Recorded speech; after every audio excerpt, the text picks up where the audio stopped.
vamos continuar nossos estudos sobre oração e a nossa grande expectativa é essa, que você esteja aproveitando essa quantidade de informações, de experiências de oração bíblicas para que realmente a sua oração, a sua prática de oração, a sua consistência de oração esteja crescendo para perto de Deus.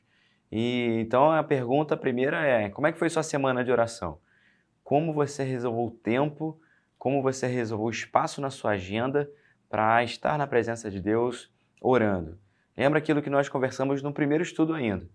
Muito além de manuais de oração, muito além de regras sobre oração, a gente aprende a orar na prática, falando com o nosso Deus.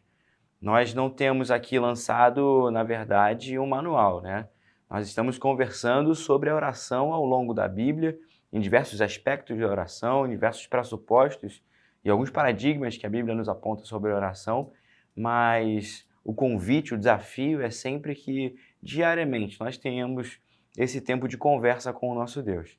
E a nossa expectativa é que a sua semana tenha sido cheia da voz do Senhor no seu coração, mas também do seu coração, dos seus anseios, aos pés da cruz de Jesus. A gente vai continuar hoje olhando para o Sermão do Monte, olhando para o que Jesus ensinou aos seus discípulos ali, logo no início da caminhada deles, na oração do Pai Nosso.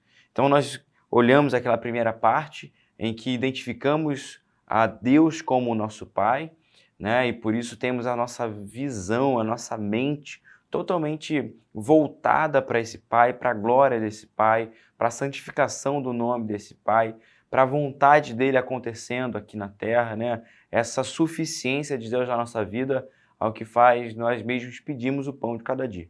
Então essa é a primeira parte. E agora, nesse segundo momento, nessa segunda lição, nós vamos terminar essa oração do Pai Nosso, esse primeiro modelo em que Jesus propõe para nós, como seus discípulos, de oração. E eu queria enfatizar algumas coisas que eu acho que são muito importantes e que quebram alguns paradigmas que nós, às vezes, estabelecemos, mesmo que inconscientemente, na nossa prática de vida religiosa, né?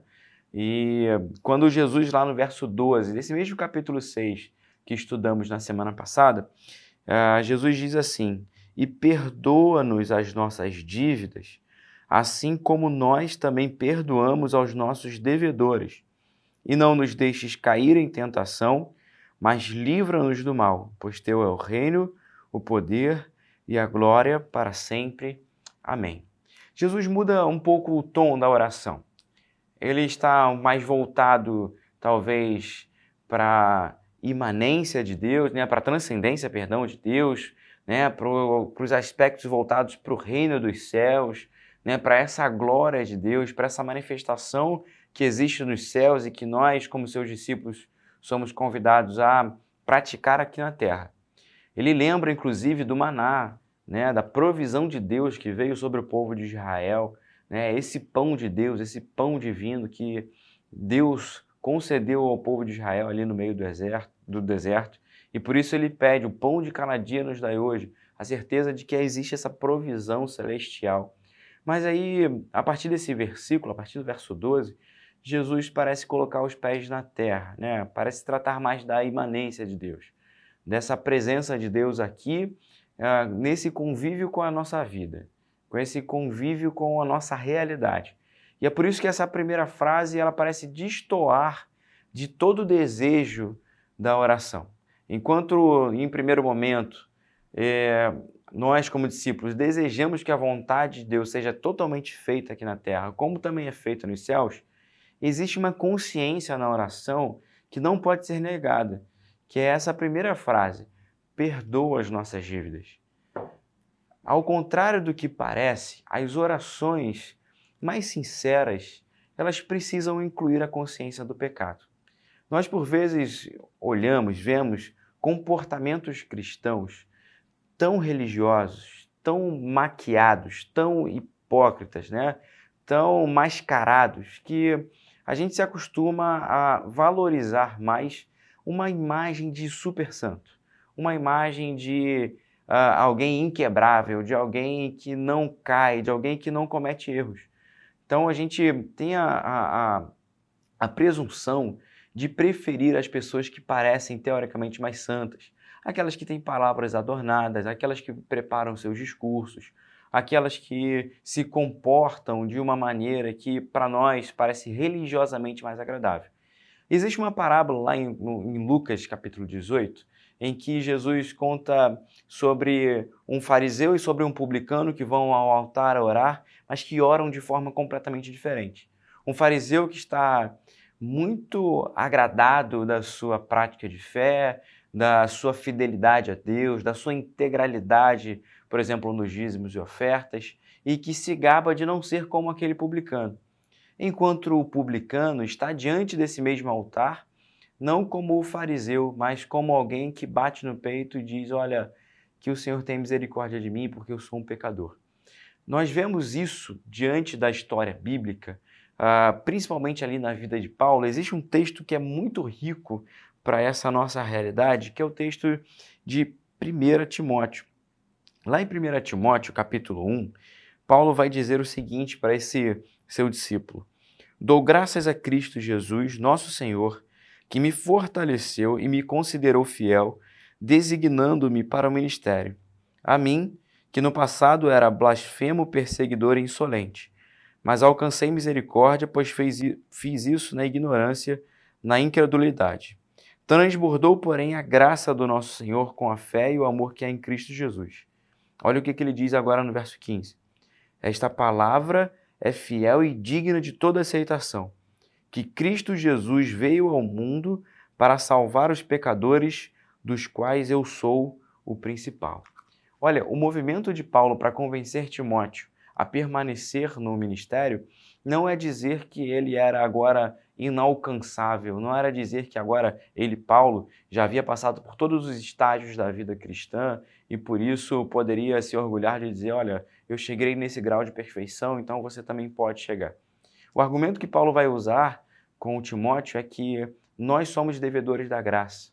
Todos nós somos pecadores, inclusive ele se coloca como o principal dos pecadores, lembra da sua história, de onde Deus o tirou e por isso convida Timóteo: olha, você também é um devedor da graça de Deus e por isso nós precisamos continuar nesse ministério porque nós fomos primeiramente agraciados para depois agraciar os outros. É por isso que Jesus, aqui na oração do Pai Nosso, apesar de desejar que a vontade de Deus seja feita aqui na terra, como também é feita no céu, Jesus não perde os pés no chão. Jesus não perde de vista que seus discípulos enfrentariam tentações muito difíceis. Jesus não perde de vista que seus discípulos continuariam tendendo ao pecado. E é por isso que, ao final da sua trajetória, ainda completando os seus ensinamentos, ele, ao contemplar ali a traição de Pedro, Jesus está preparado para restaurá-lo. Então, esse convite de nós irmos para esse lugar de oração, mas não perdemos essa convicção e não perdemos a humildade do coração, a realidade do coração, não nos enganarmos com as palavras muito pomposas, mas dizermos para Deus os nossos pecados, sabermos enumerar os nossos pecados, falar para Deus quais áreas da nossa vida hoje estão aquém, né? Quando Paulo está conversando com a igreja aos Coríntios, e convida eles a examinar o coração na hora da ceia do Senhor, para mim esse é o mesmo convite do lugar de oração. Olha, examine seu coração, tenha paciência agora diante da vida de Jesus, diante dessa presença de Deus que é santa, veja e sonde no seu coração aquilo que precisa ser colocado como dívida. E diante dessas dívidas, rogue pelo perdão que foi nos concedido a partir da cruz. Essa é a ação da graça. Eu posso falar para Deus quais pecados eu cometi, quais eu quero me livrar, né? Eu posso deixar diante de Deus, né, lançar sobre Deus, lançar sobre os ombros de Jesus os meus fardos para que eu receba perdão e graça, para que eu seja aliviado. Então, esse convite todo que nós estamos fazendo sobre oração, sobre você se aproximar de Deus em oração, o convite da própria santidade é esse: olha, abra seu coração, fale sobre você, não invente alguém que não existe, fale sobre algo que está no seu coração hoje, por isso, perdoa as nossas dívidas. E aí ele adiciona uma segunda coisa que é muito importante: assim como nós também perdoamos aos nossos devedores.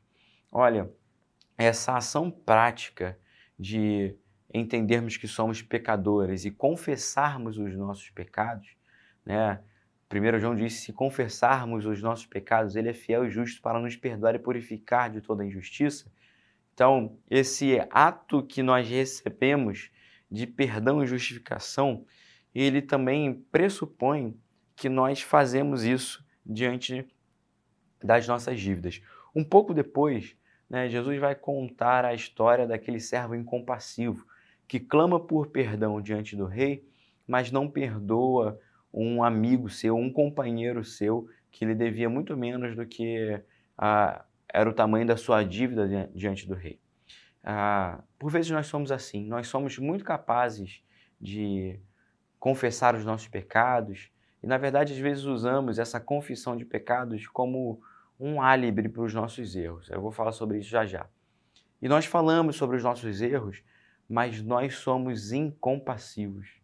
Nós não somos perdoadores. O que é o perdão? O perdão é a concessão que eu faço diante de uma dívida de alguém, diante de um erro de alguém, que é impagável. E eu, como sei e reconheço que essa dívida é impagável, eu concedo algo pela graça, eu concedo algo de graça, eu concedo algo que vem do coração.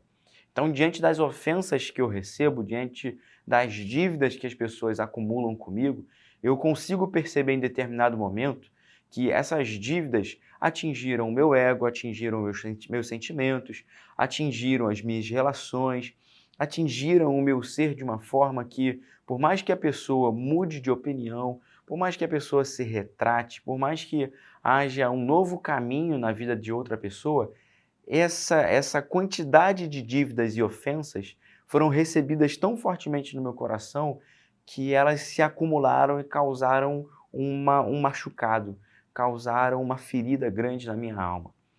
Essa ferida, ela não consegue ser fechada por uma ação humana. Essa ferida, ela não consegue ser fechada por um mero pedido de desculpas ou por um presente muito bem dado ou por uma ocasião muito bem montada. Essa ferida só pode ser fechada pelo perdão, pela concessão do coração. Geralmente eu penso em perdão como essa cura de ferida. E algo que eu digo que é o Espírito de Deus na nossa vida, né, que nos possibilita e que nos habilita a conceder esse perdão, nós temos células no nosso corpo que fazem com que as feridas cicatrizem, né? Células e ações, enzimas do nosso corpo que fazem com que haja uma cicatrização das nossas feridas. O Espírito Santo é esse que age no nosso coração e por isso que Jesus, em diversos momentos, chama a nossa alma, né? Chama o nosso coração a não fechar os ouvidos, né? Aquele que tem ouvidos ouça o que o Espírito diz. Então, existem momentos que o Espírito está atuando como essas células cicatrizadoras, nos convidando a olhar para as dívidas dos outros e a dizer, olha, eu te perdoei graciosamente. Então, se você foi perdoado graciosamente, na prática você também precisa aprender a liberar o perdão. Então, nós oramos a Deus conscientes das nossas dívidas diante de Deus, e isso nos faz ter a humildade diante das dívidas das pessoas conosco, de liberar o perdão, de propor o perdão, de liberar o nosso coração dessas feridas. Então, se existem feridas hoje no seu coração, talvez fazer esse exercício de lembrar de quantos pecados nós temos sido perdoados, de lembrar de como nós fomos agraciados, né? Aquele movimento que nós vemos no Salmo, né? De um Deus que nos tira do lamaçal, né? De que nos resgata do lamaçal. Então, esse Deus que nos resgatou do lamaçal, do nosso pecado, dos nossos erros, das nossas dívidas, nos convida a sermos práticos na vida do outro, né? A olharmos para essas dívidas como um lamaçal, em que, às vezes, essas dívidas vão se acumulando e esse outro que nos fere, esse outro que nos atinge, nós o colocamos ele no lamaçal da nossa vida, né? Para serem esquecidos. E o perdão é esse retirar essas pessoas do lamaçal, é puxar ele de volta para as possibilidades de relação. Jesus, um pouco mais para frente, um pouco atrás, tinha falado um pouco sobre o não matarás. E para mim a ideia do perdão também, por último, né, completando essa ideia do eu já perdoei as dívidas dos meus ofensores, é a ideia de que eu não matei ninguém no meu coração. É a ideia de que eu cumpro o mandamento do não matarás quando eu sou capaz de reavivar, de fazer com que o outro ressurja na minha vida, apesar das ofensas que eu recebi. E aí Jesus completa essa cena, completa esse pés no chão dos discípulos, né? Jesus leva a gente a orar num aspecto transcendente e depois num aspecto totalmente imanente aqui, totalmente real, totalmente das nossas possibilidades e das nossas impossibilidades. Jesus termina com algo que é incrível. Ele diz: "E não nos deixeis cair em tentação, mas livra-nos do mal." Se a gente fosse fazer uma tradução literal aqui do termo, Jesus está dizendo: não nos deixes ser conduzidos pelo maligno. O maligno tem intentos e Deus tem intentos. Nós tendemos ainda ao pecado, nós ainda ouvimos a sugestão do nosso coração que tende ao pecado, nós ainda temos impulsos e tentações carnais. Existe o impulso, por exemplo, do nosso senso de justiça, né? De nós querermos vingar as injustiças que sofremos, né? Nós queremos causar no outro a mesma dor que nós recebemos. Geralmente eu digo isso: se você está na sua casa discutindo com seu marido, com seu filho, e você recebe uma dor, você recebe uma palavra que te fere profundamente, você tem que tomar muito cuidado, porque o seu próximo ato vai tentar fazer com que o outro sinta a mesma dor que você sofreu.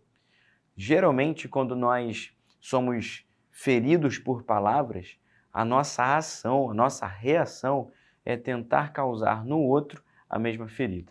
E é por isso que Jesus está falando aqui: olha, orem pedindo para que vocês não caiam em tentação, pedindo para que não seja o senso de justiça próprio, pedindo para que não sejam os próprios desejos sensuais de vocês, pedindo para que não seja a própria ganância de vocês que guie o caminho de vocês, mas que aquele desejo lá do início da oração, aquele desejo que nós começamos a conversar: Pai nosso que estás nos céus, santificado seja o teu nome, venha o teu reino, que esse desejo ele seja permanente no nosso coração, que a gente saia desse encontro com Deus certos desse desejo, certo de quais são os lugares que temos caído, quais são as pessoas que nós temos perdoado, quais são as tentações que estão próximas de nós, e em cima dessas tentações que estão próximas de nós, mencionando essas tentações de forma didática para o nosso coração, nós falamos: que seja feita a sua vontade.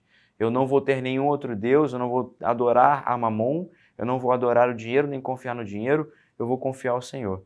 Eu não vou adorar aos deuses da sensualidade, da fertilidade, como existiam naquela época, mas eu vou adorar ao nosso Deus que projetou a família, que cuida da minha família. Eu não vou adorar o Deus da ira, do ódio, mas eu vou adorar e eu vou confiar no Deus da graça e do perdão. Esse é o Pai Nosso, essa é a oração modelo, que nos leva a transcender e a viver na imanência, que nos leva a olhar para o reino e a clamar pela presença do reino, não de forma subjetiva, mas de forma concreta diante dos nossos desafios. A minha oração é que você, nessa semana, ore, confesse os seus pecados ao Senhor, coloque diante de Deus as suas dívidas e as suas tentações, e que você seja vitorioso no reino de Deus, fazendo a vontade dele e cumprindo o seu querer aqui. Que Deus abençoe sua semana. Até o próximo estudo. Tchau, tchau.